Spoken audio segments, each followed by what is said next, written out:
ओम साई राम।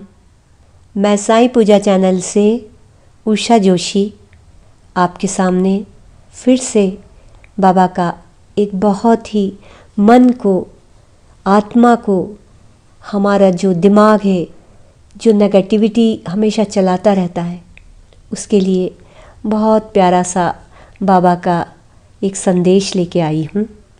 जो हमारा साई चरित्र है, सच्चरित्र, उसमें 34वां अध्याय है, जिसमें डॉक्टर पिल्ले अपने पैरों की बीमारी के कारण बहुत परेशान हो गए थे। उनके पैर में नासूर के कीड़े पड़ गए थे और वो मृत्यु मांग रहे थे और वो बाबा से कह रहे थे कि मैं अपने पिछले जन्म के सारे कर्म भोगने को तैयार हूँ, पर मेरी पीड़ा मिटा दो। तब बाबा ने कैसी उनकी पीड़ा मिटा दी थी और तब वो कितने प्यार से गाने लग गए थे। जबकि किसी को पीड़ा होती है तो वो गाना नहीं गा सकता है, लेकिन उनको पीड़ा जो थी वो तत्काल बाबा की कृपा से, बाबा के चमत्कार से एकदम समाप्त हो गई और वो कितना सुंदर गाने लगे। गाने के बोल कुछ इस तरह के थे। करम कर मेरे हाल पर तू करीम, तेरा नाम रहमान है और रहीम। तू ही दोनों आलम का सुल्तान है, जहाँ में नुमाया तेरी शान है। फना होने वाला है सब कारोबार, रहे नूर तेरा सदा आशिकार। तू आशिक का हरदम मददगार, तू आशिक का है मददगार। तो हमारे बाबा के लिए ही तो उन्होंने कहा था ये सारी बातें।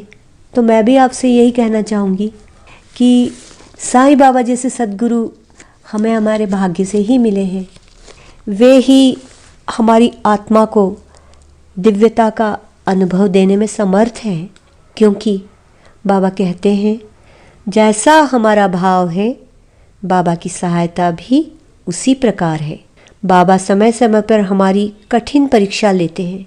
बाबा जब भी हमारी परीक्षा लेते हैं तो वे सिर्फ हमारा परीक्षण करते हैं, वो सिर्फ हमारा टेस्ट लेते हैं कि हम कठिन से कठिन परिस्थिति में बाबा को भूले तो नहीं। क्योंकि जब मुश्किलें आती हैं तब हमारा ईश्वर के प्रति विश्वास डगमगाने लगता है। बाबा हमसे क्या चाहते हैं? धैर्य। जब धैर्य धारण करेंगे तभी समस्त पाप और हमारे भय, चिंता जाते रहेंगे। बाबा ने अपने सच्चरित्र में स्पष्ट कहा है कि धैर्य और निष्ठा जुड़वा बहनों के समान है। कभी कभी हम अपनी कठिन परिस्थितियों से घिर जाने के बाद अत्यंत निराश हो जाते हैं। अंधकार की दीवार ही दिखाई देती है, जिसमें प्रकाश आने का कोई द्वार नहीं है, कोई छेद नहीं है। पर बाबा हमें इन कठिनाइयों से उबरने का रास्ता दिखाते हैं। वे कहते हैं जो कुछ ईश कृपा से अच्छा या बुरा हो रहा है, वह सब उस परमात्मा के निर्देशानुसार ही हो रहा है। वो ईश्वर, वो साईं सर्वशक्तिमान है, इसलिए उसने जो भी दुख दिया है वह हमारे लिए उपयुक्त है। बाबा कहते हैं आपके पास जो भी है उसी में संतुष्ट रहो, यही ईश्वर इच्छा है। बाबा ने दान के बारे में भी बहुत बहुत सुंदर उपदेश दिया। बाबा कहते हैं जो दान देता है वही भविष्य में सुंदर उपज का बीजारोपण करता है। यदि तुम प्राप्ति की आशा रखते हो, अभी दान करो। पर मानव प्रवृत्ति कभी कभी बड़ी संकीर्ण, छोटी, तुच्छ सी हो जाती है। वह चाहता तो है कि खूब दान करूं, खूब पुण्य कमाऊं, पर जब देने की बारी आती है, जब देने लगता है तो 10 रुपये में से भी मात्र 1 या 2 रुपये का दान कर शेष अपनी इच्छा पूर्ति में व्यय कर देता है, या 10 रुपये का दान करने से भी हाथ खींच लेता है। सोचता है जब मेरे पास 20 रुपये आएंगे तो 5 का दान करूँगा, और जब 20 आते हैं तब भी 5 का दान न करके वही 1 या 2 रुपये का दान करके अपने हाथ खींच लेता है। पर बाबा की तो पॉलिसी यही है, 1, 2 और 10 गुना लो। बाबा कहते हैं कि मैं तुमसे 1 रुपया भी लूँगा तो 10 गुना करके लौटाऊँगा।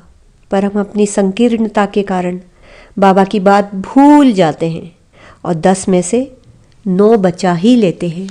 बाबा ने कहा है कि जो भी आप सत्कर्म के बीज आज बोओगे कल उससे महान फल की प्राप्ति होगी, और यदि दुष्कर्म का बीज बोया है तो वह फल भी आपको फिर विषैला ही मिलेगा, मीठा नहीं मिलेगा। बाबा कहते हैं मेरे बच्चे, तुम अपनी परेशानी से शीघ्र बाहर हो जाओगे, परंतु तभी अच्छे कर्म होंगे। बाबा ने हर बार कहा है मुझे तुम्हारी हर ज़रूरत का पता है, तुम बताओ या ना बताओ, बस हर पल साई राम रटो। किसी भी संकट परेशानी जो भी होगी बहुत छोटी बन जाएगी, बहुत छोटी बनकर आएगी, क्योंकि वह परेशानी आएगी तो ज़रूर, क्योंकि वो तुम्हारे कर्मों का फल है, पिछले या इस जन्म का। पर यदि हिमालय की तरह बड़ी, समुद्र की तरह गहरी है वही परेशानी, बाबा उसे बहुत छोटी बना देंगे, जैसे कि हिमालय को ज़मीन का एक छोटा सा कंकड़ बना देंगे, वो जो हमारी परेशानी है उसको। और जो परेशानी हमारी समुद्र से गहरी हमें दिखाई दे रही है कि जिसका अंत ही नहीं समझ में आ रहा है, छोटे से उथले से गड्ढे के रूप में आ जाएगी, जैसे कि बारिश का पानी एक छोटे से गड्ढे में भरा रहता है, जमा हो जाता है, थोड़ी देर के बाद जब धूप निकलती है वह सूख जाता है। तो बाबा कहते वह वैसी ही बन जाएगी। अरे मैं तो फिर कह रही हूँ, साई माँ का हाथ, साई माँ की कफनी पकड़ लो, जैसे छोटा बच्चा अपनी माँ का पल्लू उंगली पकड़कर निश्चिंत हो जाता है, जैसे बंदर का बच्चा अपनी माँ के सीने को कस के पकड़ लेता है, फिर उसकी माँ, वो बंदरिया चाहे जितनी छलांगे लगाए तब भी वो सुरक्षित रहता है, उसे विश्वास है अपनी माँ पर। इसलिए हमें भी साई माँ को हृदय में धारण करना है, साई माँ का हृदय, साई माँ को कस के पकड़ना है, फिर चाहे जितनी परेशानियों की ऊंचाइयाँ आए, साईं सबसे हमें बचा लेंगे। बाबा कहते हैं कि जब भी जहाँ भी तुम मेरा स्मरण करोगे मैं तुम्हारे साथ रहूँगा। तुम क्यों चिंता करते हो मेरे बच्चे? मत चिंता करो, ना भविष्य की, ना वर्तमान की, और ना जो बीत चुका है। तुम्हारा रास्ता मैं सारा उजियारा कर रहा हूँ और करता रहूँगा, क्योंकि तुमने मुझे पकड़ लिया है, अपने प्रेम में बांध लिया है। और साईं तो सिर्फ प्रेम के भूखे हैं, साईं तो सिर्फ हमारा प्रेम चाहते हैं। देखिए, आप आंख बंद करके देखिए, आंख खोल के देखिए, बाबा का वो सुंदर सा स्वरूप, वो शिला पे बैठा हुआ स्वरूप, वो खड़ा हुआ स्वरूप क्या कर रहा है। वो द्वारका माई, वो धुनी, वो उदी, सब बाबा ने अपने हथियार आपको दे रखे हैं, आपकी रक्षा कर रहे हैं।